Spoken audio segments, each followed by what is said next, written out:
Copa আমেরিকার ফাইনালে কলম্বিয়াকে ১-০ গোলে হারিয়ে চ্যাম্পিয়ন হয়েছে আর্জেন্টিনা। কিন্তু চ্যাম্পিয়ন হওয়ার পর আর্জেন্টিনা দল কত টাকা পেল কোপা আমেরিকার চ্যাম্পিয়ন হওয়ার জন্য? সবকিছু জানবো তার আগে দেরি না করে চ্যানেলটি সাবস্ক্রাইব করে পুরো ভিডিওটা দেখুন।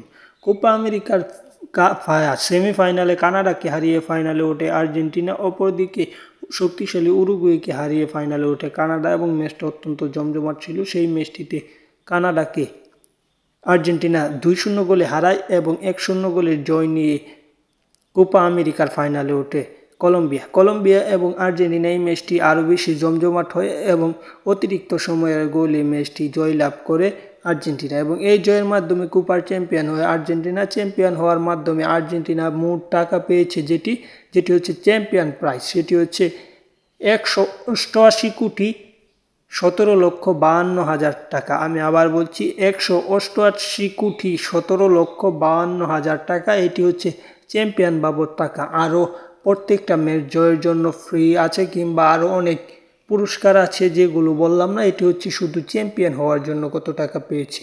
চ্যাম্পিয়ন হওয়ার জন্য পেয়েছে ১৮৮,১৭,৫২,০০০ টাকা।